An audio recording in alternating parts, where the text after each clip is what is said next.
Bonjour à toutes et à tous et bienvenue sur Eurosport et JCN pour le résumé de Paris-Nice. C'est déjà la 5e étape, la course au soleil qui l'a bien retrouvé aujourd'hui au départ de Saint-Symphorien-sur-Coise. 2 petites ascensions en début, puis la côte de Trèves en 3e catégorie, une longue descente vers le sud de la France, tournons sur Rhône.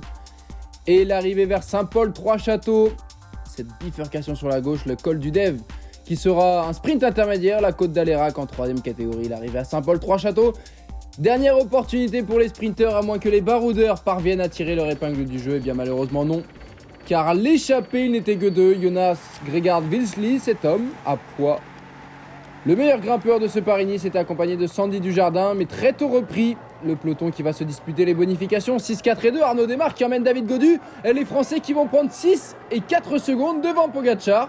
2 secondes pour Pogacar, le maillot jaune qui regarde Démarre, car le Français l'a un petit peu tassé sur le côté. En tout cas, c'était super bien joué de la part de l'équipe de Marc Madiot.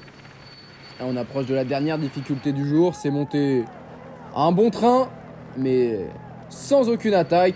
Wilsli va pouvoir prendre le maximum de points au sommet et évidemment conserver la tunique de meilleur grimpeur. Une journée de plus. La formation de Jaiko Alula qui était aux commandes du peloton pour favoriser un sprint de Michael Matthews. On pense évidemment à Mats Pedersen également, Alexander Kristoff qui est remonté et replacé par ses équipiers de la formation UnoX. Tim Merlier est bien présent, Olaf Koy.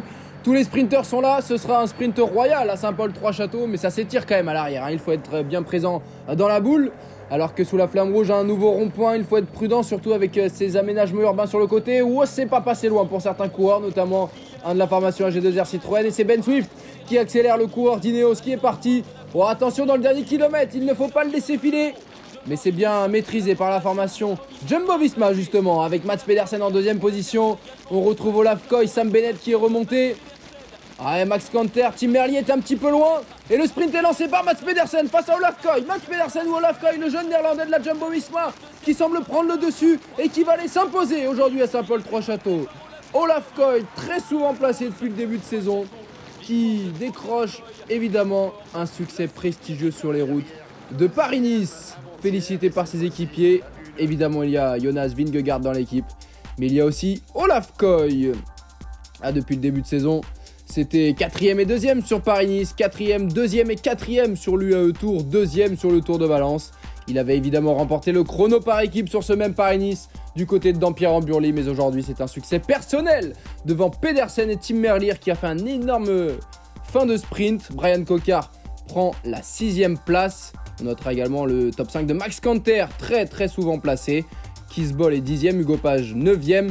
De Intermarché Circus dans les 10 premiers de l'étape. Au classement général, pas de changement de place, mais Gaudu a pris des bonifications aujourd'hui et revient à 6 secondes de Pogacar. Vingegaard est toujours 3e devant Simon Yates et Gino Madère. La 6e étape ce vendredi 10 mars, au départ de Tours, direction la Colle sur Loup. Il y aura des difficultés, c'est une étape parfaite évidemment pour les baroudeurs. Sans doute pas assez dur pour les favoris au classement général.